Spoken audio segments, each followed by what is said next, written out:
This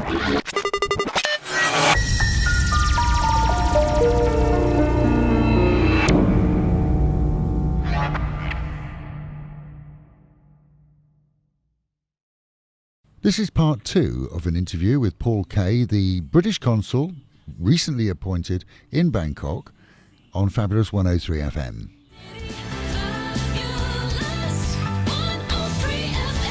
Fabulous 103 FM, as I said, we're not going to talk to Paul for a minute because it's only fair to talk to Amy. My God, you have a sexy voice. What do you do for a job?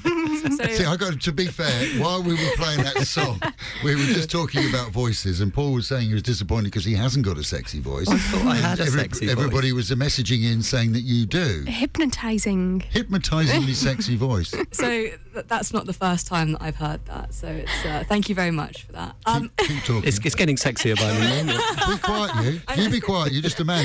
The more she does, You're this, the more ruining listeners. it, mate. We keep the listeners this way. Yeah. Sorry. Keep going. So I'm the head of communications and marketing for the British Embassy. So I support Paul in his consular work from an external comms point of view, but I also support other sectors of the embassy as well.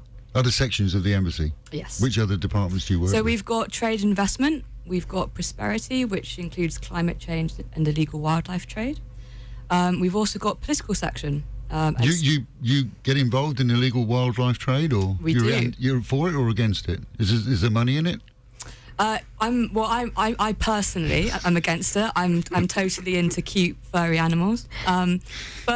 But also, we are definitely doing a huge push on illegal wildlife trade because we've got the Illegal Wildlife Trade Conference in October in London. In London? Yes, it's getting in lots of celebrities, lots of government representatives to talk about how to combat illegal wildlife trade. So you've been here a little while, haven't you? I've been here for about 2 years now. 2 years, yeah. I actually, my last job was in China, in Beijing. But you're all from China. We're like, all these are China. Ni hao. Does it say? Imported from China. Imported from China. Oh, we'll have that when he comes from China. Yeah. There's a little bit of favouritism going on here, isn't there? Made in China, yeah. All right. So you work mainly, 80% of your time you work for the embassy. 100% of my time I work for the embassy, but because I support on different sectors, right? You know, I divide up the rest of my time. So you're doing business promotion as well? Trade investment, business promotion, how we can work with Thailand on trade and investment. Which way does it go?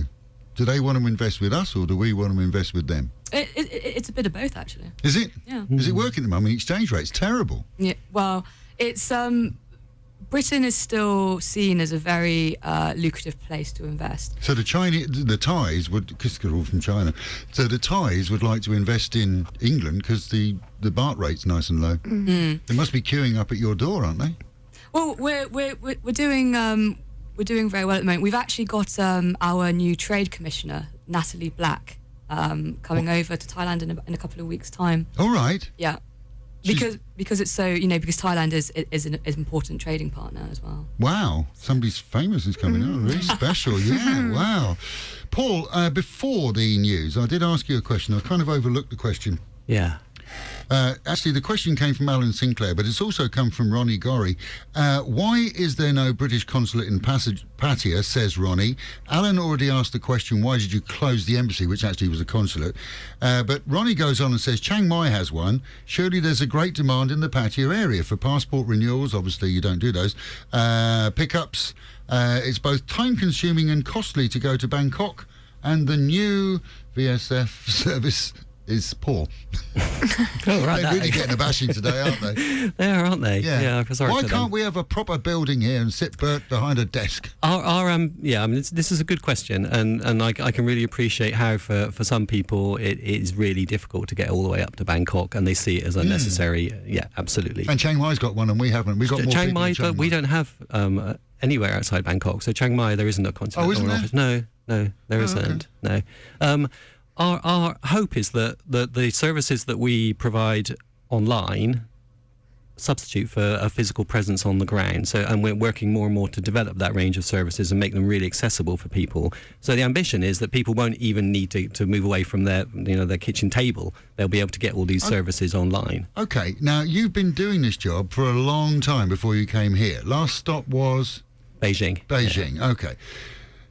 So you've been working with expats for a long time. How many elderly expats over the age of 65 do you think are competent to sit down with a laptop and fill in a form? Yeah, no, that's another fair point. Absolutely, I agree. And the internet can be challenging for all of us. I mean, I suppose the only thing I can say here, two things really. One is that if people have real difficulties and they're really vulnerable, I can send one of my consular officers down. You can call Bert and say go. Or I can get Bert who's on the ground already and is really good at this kind of work. Yeah, absolutely. I mean, when people are vulnerable, so the elderly are a good example, but there are other kinds of vulnerable people as well.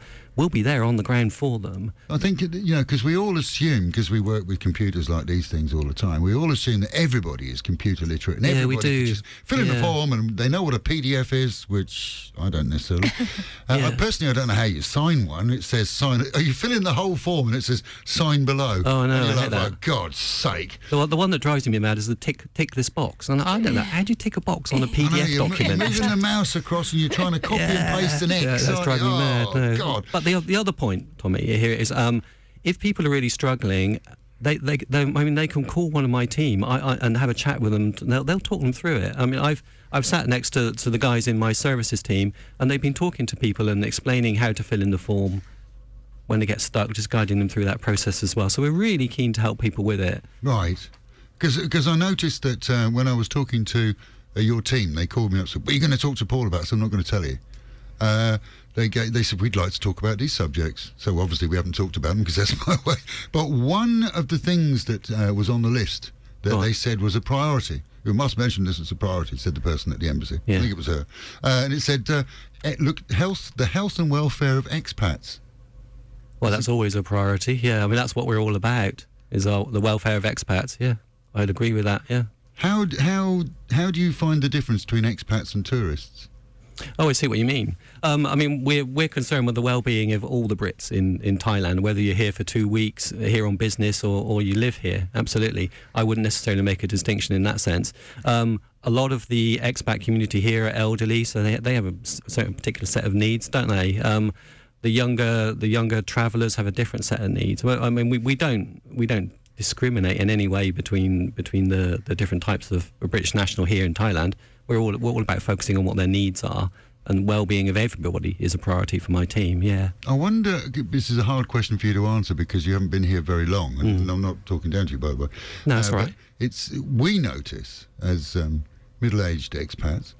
We notice that we're not including Amy in that, are we? She's see past that. Was she smiling? I would have thought Megan's the youngest person here. Oh, thank you very much.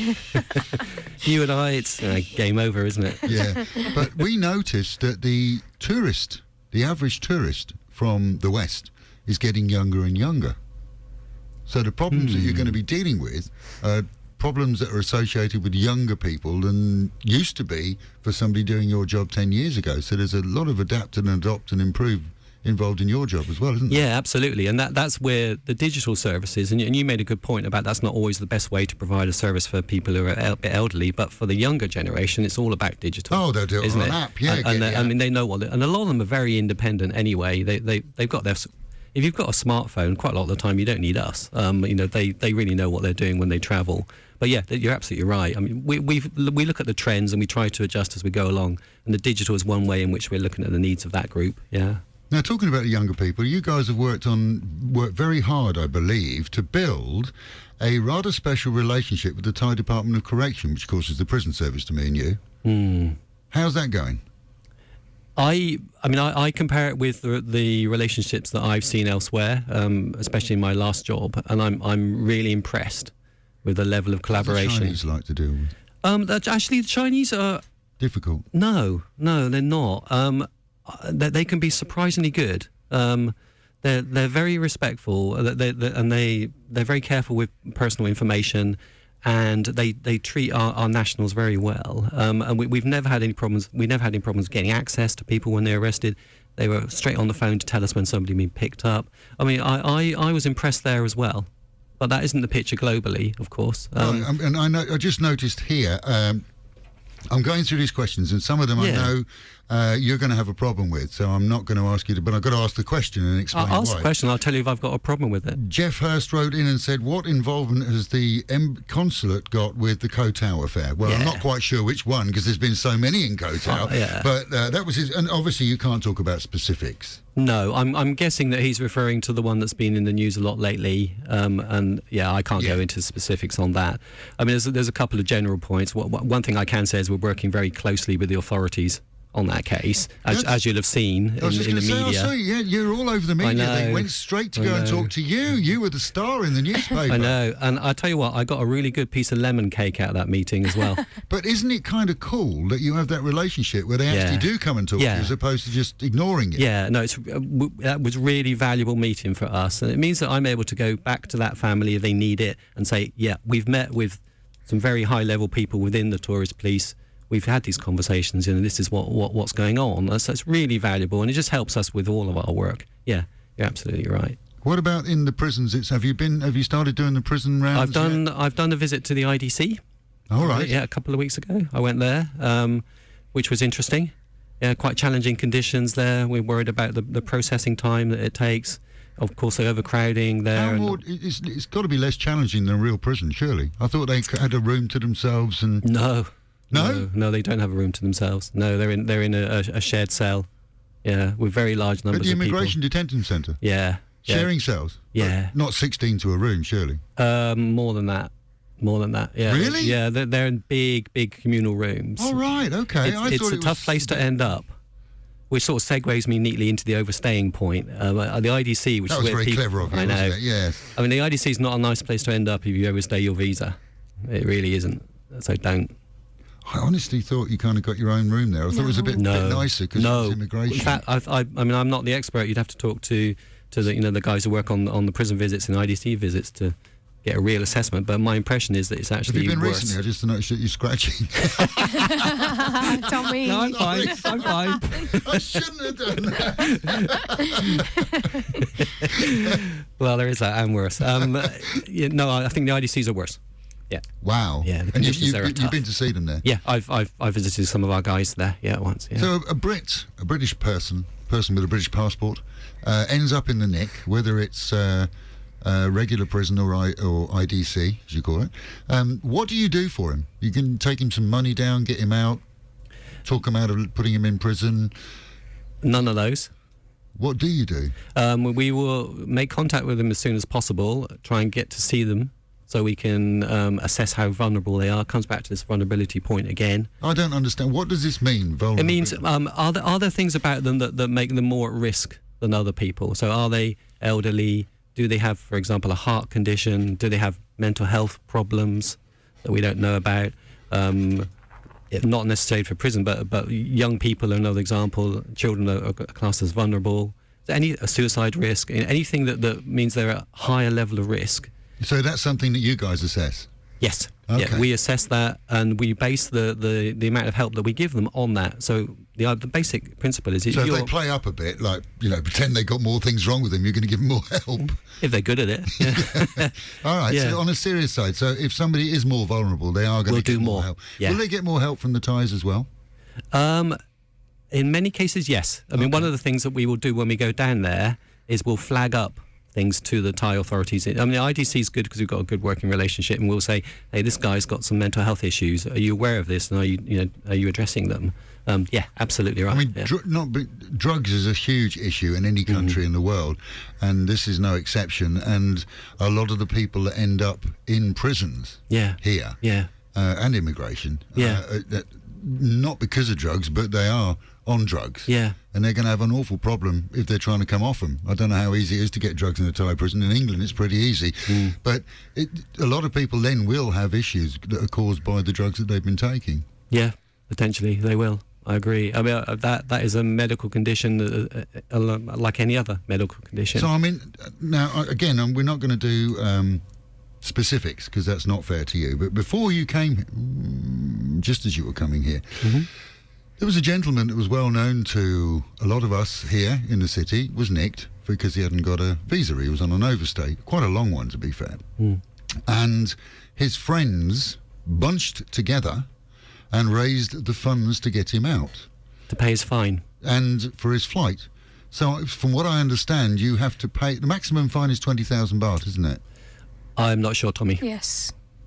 That's what Megan Yes. said, just so that we know it's Megan saying Thank that. you, Megan. Yeah. But you also have to pay for your ticket to get out before you can get it, because you go straight from detention centre To the airport, don't you? Yeah. And some airlines won't fly people who are coming out from that, will they? I wasn't aware of any airlines that would turn you down just because you come out of the detention centre, but that's something I can check. When you fly... But fitness, you need to be assessed as fit to fly, and unfortunately a lot of people coming out of the detention centre have really serious medical problems, and the airlines will make that assessment, before they let anyone on. They will do, yeah? Yeah. When they put them on the aeroplane, they're still in handcuffs or not? I don't know, but I would expect them not to be handcuffed then, because you need to be escorted by a police officer if you're handcuffed. Right. I think they're once you paid the fine and you're out of detention, you're taken to the airport to be deported. Will you lend them the money? Will we lend them the money? Yes. This is a good question. We don't give people money. That's the bottom line. But Well, you just sold a big embassy. You got a few bobs knocking around your back. What we will do is, if we see that there are no other sources of support available, so no one else can give you money, and that means we'll look everywhere we can, family, friends, or charities, anybody. If there's absolutely nobody and you need money, we can lend you money, which is called a UTR, and it's an undertaking to repay, and you have to repay that once you get back to the UK. Yeah, but it really has to. I sign these off, and I have to see that every other possible avenue has been totally explored before we'll lend that money to people. Right. Yeah. What do But we you can. think is the average time that a Brit stays in the detention centre before he gets out? Ooh, I don't know. It varies enormously. Some people it's just a question of they've got the money and they just need to do the processing, get the paperwork done, and they're out. So that can be a matter of a few weeks. Other people. Few weeks? Yeah, it can take a while even though because they of the got the paperwork. money? Well, the processing can take time. Oh, God. Yeah. Ugh. With how many people in the cell? A lot. Oh, it's just not... Better get a visa. It's got to be a lot better to get a visa. Damn hasn't it? right. Oh. I'm with you on that. Yeah. So some people are going to be in there for months. Some people will be in there for months and months and months. Yeah, they will, because they haven't got the money to pay the fine. God. Yeah, they will, because they've overstayed a visa. I'm not giving away my age, but I have shared this story once before. I said it's only once. When I was in my teens, I lived all over Europe, and I drove back to the Ostend, all right, and I hadn't got any money, because obviously I hadn't got any money. I had a car, it was a piece of junk, and I went into the British Consul there, who was actually in the port, went up to the little office, which was a porter cabin, and I said, look, I've got no money, can you give me some? And they said yes. And I filled in this form. It was lovely. I mean, this is before Megan was born. But you filled in this form and said, I promise to pay this money back. And they gave you a voucher for the ferry, but they also gave you cash for petrol to get you home. They were very nice like that. Yeah, they were, weren't they? Yeah, when I got home, my dad said, how did you manage to get home? And I told him. And the first paycheck I got, he made me pay them back. Otherwise, I would still owe you. Very pleased to hear that, because I was going to ask you if you'd paid that back. Yeah, I did, yeah. I was going to tap you up for that cash before we left He's today. probably going to look it up. I bet there's somebody down the I'm embassy going to now. check your Yeah, database. Tommy D, Have you got your passport No, here? Can I I have a haven't look? got one. No. Cool, dear. Listen, what are we going to do? We're going to have a song from Wham. We're going to follow up with more questions that have been sent in from our listeners.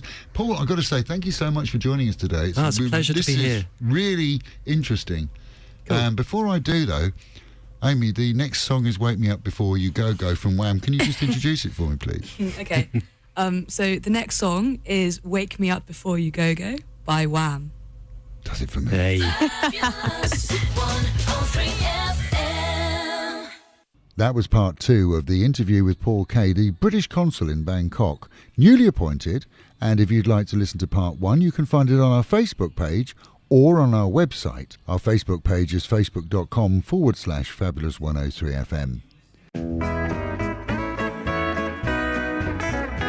The Sports Lounge in Soi Wan off Pratamnak is home to all your favourite sports and food. From 9 in the morning, delicious food, 99 baht full English breakfast, and a daily special for 175 baht. That's available all throughout the day until closing time. Soi Wan Pratamnak in the Pattaya Heights condominium with plenty of parking.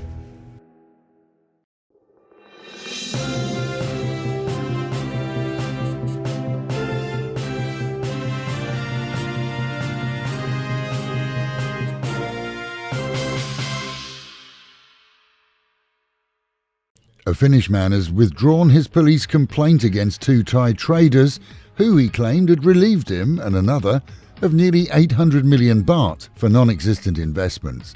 Lots of police time spent on this one that's already seen arrests. However, Capital Media tells us that the Finn sat down with lawyers and the other parties and hammered out a deal that involves a refund. He might be withdrawing early, but we're told the police investigation will continue. A 3-day meeting headed up by UN representatives kicked off in Bangkok this week to discuss swine fever, a disease which has affected thousands of pigs in China. 9 countries are represented and will discuss recommendations by experts to keep the illness, which is not passed on to humans, at bay. "I'm no child bride," cries the wife of a British man who helped out with the cave rescue in the north. And she's right, far from it. The woman's in her 40s and has been with her husband for less than a decade, so isn't 12 years old as claimed. That didn't stop PR-hungry entrepreneur Elon Musk from making such claims in an email disclosed this week. The email is, to be fair, quite vile and full of accusation. Musk is the chap who tried to invent a submarine for use in the cave rescue, which was rejected because it wouldn't fit. National insurance rates are to go up soon in Thailand. The sting is in the tail for employers and employees. This is both contribute. Basic minimum wage earners will see an increase of several hundred baht a month. For higher incomes, the increase is much higher. If you're running a business, contact your accountant for the full rate change. 160,000 tickets have been issued in Bangkok for bad driving in the past 5 months, but it seems people ignore the bills like they ignore the road rules. Never mind, says the Transport Department, the tickets are registered to vehicles, and when the time comes to pay the annual tax, they'll be refused until they pay the fines too. For the record, that applies to 70,000 drivers with unpaid bills. Meanwhile, at home and in Pattaya, keeping off the Sukhumvit is still a good idea. Construction continues to see traffic diverted from the channel with tailbacks as the new footbridge is installed. The dead body of a 46-year-old Canadian has been passed to forensics experts in Bangkok yesterday after being found 4 miles offshore off Lam Chabang by fishermen. Fully clothed and with no visible signs of attack, it will be an examination that confirms the cause of death. The killing of a restaurant worker in Nakhon Pathom has taken a new twist. It seems that the lady was shot by her local boyfriend. That alone makes it a news story, but not a local news story. The twist? The killer's reason, we're told, is that he discovered that she'd been visited by her Dutch boyfriend, who she'd met while she was working in Pattaya, and who'd been sending her money every month, thinking that he was the only one. The local man took exception to the fact that he'd been staying at their girlfriend's home. No word on the whereabouts of the Dutchman. And with the Met Office promising a rather cool evening, highs today of 31 dropping down to 26 and an overcast day. That is the local and national news from Fabulous 103 FM, keeping you in touch with Thailand and of course Pattaya, the city of fun. Coco Fitness in Mike Shopping Mall is giving away free yoga and Zumba classes to all members. And you get their state-of-the-art fitness equipment, air-conditioned studios, and a choice of classes too. Gents, buy 3 months, get 1 free. 6 months, get 2 free. 12 months, get 3 free. And for the ladies who are looking to keep in shape, you get 50% off all memberships. Take advantage of these great deals now. From 7 a.m. through till 11 at night. Coco Fitness, no excuses.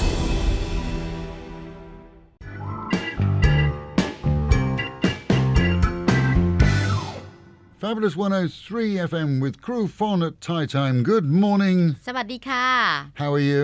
I'm fine. Now, what are we going to learn today? we have yesterday far, and today we're gonna learn about near. Okay. Kaye. Huh? Kaye. So we have Grai and Guy. Oh, Yeah. that's great. That's really easy to mix up, isn't it? Blimey. So far away is Grai and near is Guy. Not Kaye like the chicken. It's Right. very, very difficult to hear it. It's Kaye. Kaye. Guy. Kaye. Grai. Yes, okay. Guy. No. Guy. I can't do it. What am I doing? Is it down and up? What's the tone? It's Kaye. It's a little bit up. Kaye. Grai. Yes. Wow, you got it. Guy. Guy.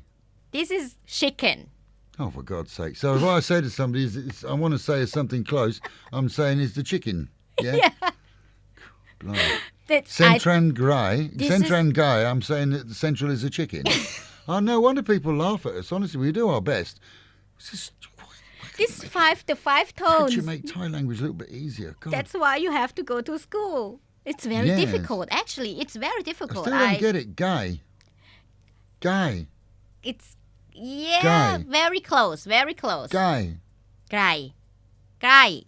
Kaye. Yeah. Far is Grai Yes. and near is Guy. Kaye. Yeah, but near, Kaye. you said that was Guy. No. Kaye. I'm going to say, what is far? Kaye. It's the same word. It's It's actually exactly the same word. I thought it was actually Guy.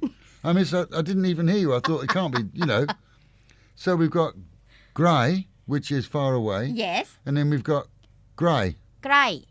which is near. Yes.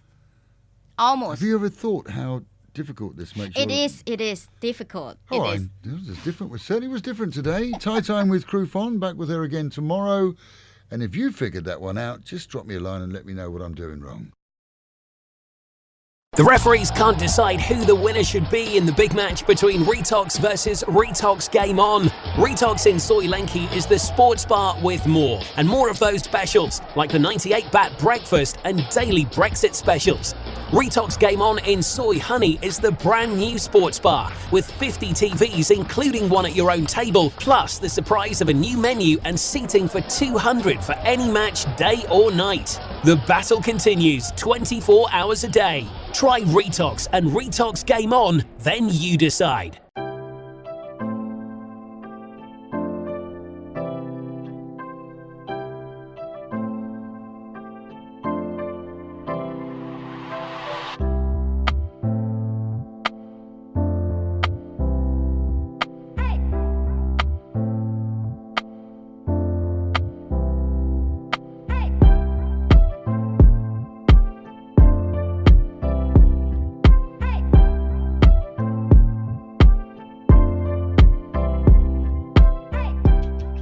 Hey guys, I'm Megan and you're watching Fabulous TV Pattaya. Today we've driven about 30 to 40 minutes out of the city. We are here at Bang Sen, just before Chonburi, and we're here to check out a very popular attraction. Now this place is actually the official logo of Chonburi, that is Khao Sam Muk. As you can see, an amazing view overlooking the Chonburi Bay.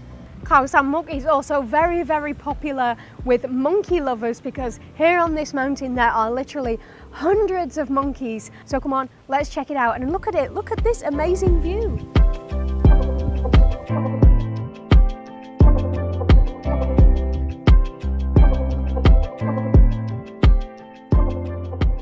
Khao Sam Muk, also known as Monkey Hill, located in between Bang Sen Beach and Chonburi. It's the perfect spot to see the panoramic view of Chonburi Sea. It's a place known by most Thais for its tragic love story. The cliff overlooking the sea has become a tourist spot where legend has it a couple tragically ended their lives together after having vowed eternal love for each other. The cliff was since named after them, Sam Muk. It's also home to families of wild rhesus monkeys, living in the bushland surrounding the hill. Many roadside vendors offer bunches of bananas, corn, nuts and fruit for you to feed the monkeys, priced at only 10 baht.